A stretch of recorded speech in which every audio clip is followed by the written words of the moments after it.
नमी ते सुलू आत्याला काही बाहेरच जाऊ देत नसते. त्यामुळे सुलू आत्याला आता शंका आली आहे की ही नमी सारखी का अडवते मला बाहेर जाण्यापासून. ती म्हणत असते, अगं नाही गं, मी दुकानात जाऊन येते, थोडंसं किराणा सामान आणायचं आहे.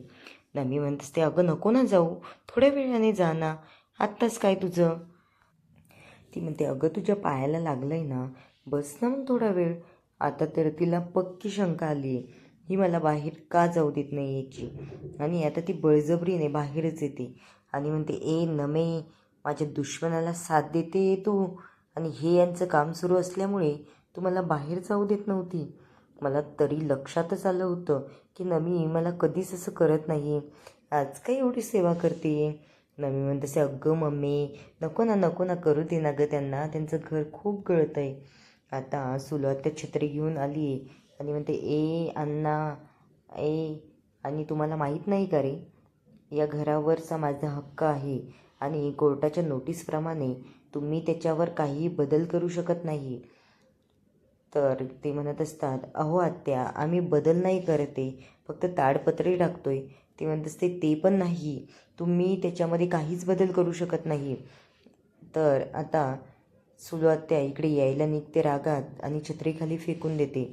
आणि जे त्यांनी बांबू रोवलेले आहेत, तो बांबू मोठमोठ्याने हलवायला लागते. आता अवनी तिथे येते, अवनी तिचा हात पकडते आणि म्हणते, सुलू आत्या, कोर्टाचे नियम आम्हालाही कळतात आणि कोर्टामध्ये असं लिहिलेलं आहे की तुम्ही घरामध्ये बदल करू नका, घरावर शेड टाका किंवा घरावरती ताडपत्री टाका, घराला संरक्षण देण्याचा प्रयत्न करतो आहे आम्ही, आणि हे अशी लाईन त्या नोटीसमध्ये नाही आहे, त्यामुळे आम्ही काहीही करू शकतो. हे तुम्ही आम्हाला नका शिकू. आमच्या घरात आम्ही काय करायचं आणि काय नाही हे आमचं आम्ही बघून घेऊ. आता राजाला खूप आनंद होतो. अवनी म्हणत असते, आमचं घर. तर सुलू आत्याची बोलतीच बंद होते आणि ती म्हणते, सुलू आत्या, एवढंच होतं ना, तर तुम्ही तुमचा हक्क पहिलेच घेऊन टाकायचा होता. तुम्ही तुमचा हक्क विकलाय आणि आता आमच्या अण्णांच्या हक्कावर डोळा ठेवून आहात. हे कितपत योग्य आहे तुमचं. आता अण्णांना खूप आनंद होतो. सुलू आत्याशी अवनी जोरात बोलत असते. तर सुलू आत्याला आता ती नोटीस आणते अवनी आणि तिला वाचून दाखवते की यामध्ये लिहिलेलं आहे, तुम्ही घरामध्ये कोणतेही बदल करू नका. घराच्या भिंतीमध्ये, या सगळ्यामध्ये, इथे घराच्या छतावरचं कोणतंही वाक्य नाही आहे, त्यामुळे आम्ही घराच्या छतावर काहीही बदल करू शकतो. यामध्ये आम्हाला कोणीच अडवू शकत नाही. आता सुलू आत्या तिच्याकडे बघतच असते, ही मुलगी काय एवढी हुशार आहे आणि आजपर्यंत कोणत्याही मुलाला काहीच कळलं नाही या नोटीसमधलं, आणि ही काय वाचून दाखवते मला. ती म्हणत असते, ए पोरी, तुझा काही हक्क नाही बोलण्याचा.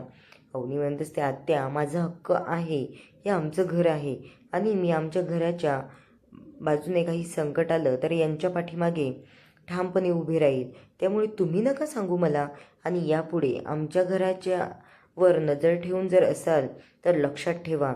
आता सुलू आत्याची खूप चिडते आणि ती तिथून रागात निघून जाते. अवनी तिच्याकडे बघतच असते. अण्णा म्हणत असतात, शाबाश सुनबाई, एकदम कडक भारी उत्तर दिलं बघ ते सुलीला. ती सुली नेहमी माझ्या वाकड्यात जात असते. आता तिला कळलं असेल, माझी सून आमच्या घरची लक्ष्मी, तिची ताकद आणि तिची बोलण्याची पद्धत. आता सुलीचा चांगला माझच जिरला बघ. आता सगळेजण हसायला लागतात. आता ते सुलू आत्याचा अपमान झाल्यामुळे ती सुलू आत्या तिथून निघून जाते. राजा यशोदाला म्हणत असतो, बघ यशोदा, कालपर्यंत तुमचं घर म्हणत होत्या आणि आज डायरेक्ट आपलं घर म्हणतायत. बघ ना, त्या हळूहळू आपलंसं करायला लागलं या घराला. आता माझी कहाणी अशीच पुढे जात राहील. आता इकडे सुलू आत्या घरी आल्याच्या नंतर नमीला पण खूप आनंद होतो.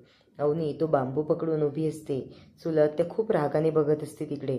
आता हे घरामध्ये जातात आणि अवनीला मध्ये ठेवून हे चौघं भावंड छान गप्पा मारत असतात, नाचतात आणि म्हणतात, अवनी, तुम्ही काय भारी उत्तर दिलं.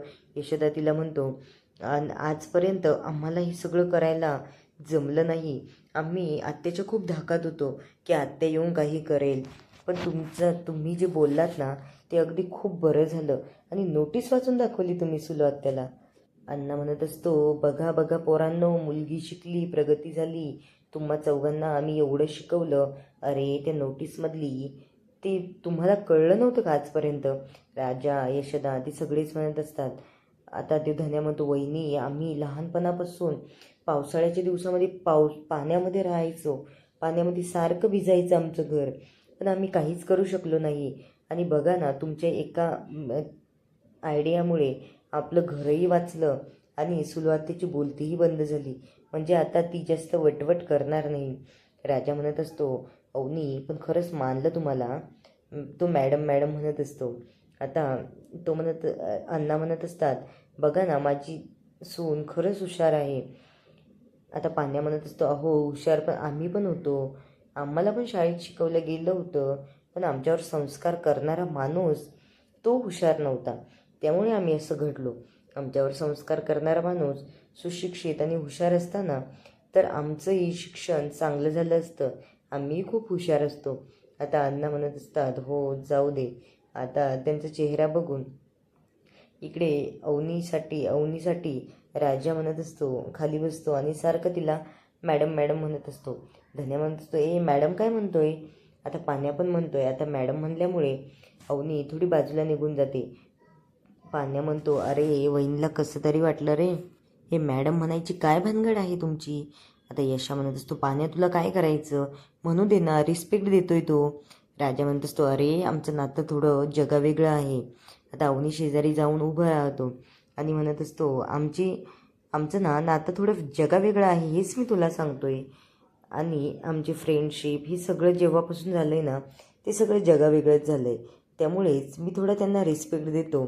आणि पहिल्या भेटीत मी त्यांना मॅडम म्हणालो, तेव्हापासून मला सवयच लागली, माझ्या तोंडात तेच नाव पडलं, मॅडम मॅडम म्हणायचं. आता यशोदा म्हणत असतो, त्याला अशी भीती वाटते की आता हा सगळ्यांना सांगतोय की काय, पण राजा अवनीच्या मदतीने हे सगळे निभावून नेतो. आता अण्णा म्हणत असतात, ए ए मॅडमच म्हण माझ्या सुनबाईला, तू चांगला रिस्पेक्ट करायचा जा त्याचा, आता आमच्या घरची लक्ष्मी आहे ती. त्यामुळेच राजा म्हणत असतो, हो अण्णा मी त्यांना मॅडमच म्हणेल. इकडे अवनीचे बाबा आणि ते खाली बसलेले असतात डायनिंग टेबलवर, आणि ते स्वातीला अवनीचा तो व्हिडिओ दाखवतात आणि म्हणतात, बघ स्वाती, तू आजपर्यंत आपल्या अवनीला खूप मदत केली ना, बघ ग अवनी किती त्रासात आहे तिकडे. तिची आई पण म्हणत असते, बघ ना माझ्या मुलीचे काय हाल सुरू आहे ग, आपण इथे तिला किती लाडात वाढवलं आहे आणि तिकडे किती हाल अपेष्टा सहन करते माझी मुलगी. तू तर तिला खूप आधार दिला, तुझ्या बाबांना सांगितलं होतं तिला सहारा द्यायला, पण अवनीने बघ आपल्या किती चुकीचा निर्णय घेतला. ती तुझ्या बाबाकडेही थांबली नाही आणि त्या भिकारड्या घरात जाऊन राहते. कसं कसं ग तिला जावंसं वाटत असेल तिकडे. आता तो म्हणत असतो, स्वाती मला एक मदत करशील का? तू तिच्या घरी जाऊन तिला सरळ सांग की तुझी बाबा तुझी वाट बघतोय बाळा, ह्या घराचे दरवाजे तुझ्यासाठी नेहमी उघडे आहेत, त्यामुळे तू परत ये, त्या घरामध्ये नको राहू. आणि तिथे जाऊन एक व्हिडिओ काढून आण मला की अवनी काय म्हणते. तर आता तिची आई पण म्हणत असते, हो ग स्वाती, माझी अवनी खूप त्रासात आहे, तू एवढं केलंस तर खूप बरं होईल. स्वाती म्हणत असते, बाबा तुमच्यासाठी मी काहीही करायला तयार आहे आणि आपली अवनी जर आपल्या घरामध्ये येत असेल तर मी हे नक्की करेल. आता तिची आई तिच्या बाबाजवळ येते आणि त्यांना म्हणत असते, होईल सगळे व्यवस्थित, काहीही काळजी करू नका. आता राजा इकडे बाहेर उभा असतो आणि तो यशोदा त्याची सायकल घेऊन जात असतो, तेव्हा राजा पण त्याच्यासोबत जातो. इकडे अवनी म्हणत असते, राजा काय झालं, तू काय यशोदाच्या सायकलवर जातोय आणि तुझी गाडी कुठे आहे रे, बऱ्याच दिवस झाले तुझी गाडी दिसत नाही आहे. राजा म्हणत असतो, अहो आहे ती गाडी, पण मी वर्क फ्रॉम होम करतोय ना. अवनी म्हणत असते, मला तर कधीच दिसलं नाही तू वर्क फ्रॉम होम करताना. तो म्हणत असतो, अहो मी काल नव्हतो का बोलत, ती गाडी कुठे लावलेली आहे हे ते. अवनीला समजते की हा थोडं खोटं बोलतोय. आता राजा कधी सांगेल तिला की माझी नोकरी गेलेली आहे, पण तो नोकरी मिळवण्याचा प्रयत्न करतोय. पण अवनीला थोडा तरी डाऊट येतोय, कारण त्याची उडवाउडवीची उत्तरं बघून, त्याच्या चेहऱ्याचे हावभाव बघून यशोदा म्हणत असतो, अरे तू थांब घरी, मी माझं जमान्याचं जाऊ दे बरं मला, तू नंतर ये. राजा म्हणत असतो, अरे नको ना यशोदा, तू मला मदत नाही करत का? अहो लहानपणापासून आम्ही अशीच एकमेकांची मदत करतो. आणि अवनी घरामध्ये जाते. आता राजा निघून जातो. पुढील भागामध्ये अवनी आलेली आहे पाण्याच्या गॅरेजवर, तिथेच पायल पण आलेली आहे. आता बहुतेक अवनी पाण्याला खूप छान समजवते आणि पायलचं आणि पान्याचं लग्न पण अवनी लावून देते की काय हे आपल्याला पुढील भागामध्ये बघायला भेटेलच. आता राजा विचार करत असतो की अवनीला जर कळलं माझी ही पण नोकरी गेलेली आहे तर आता काय सांगायचं त्यांना. मी तर एवढं खोटं बोललेलं आहे त्यांच्यासोबत की आता मला नवीन खोटं काही बोलायचं असलं की भीतीच वाटते.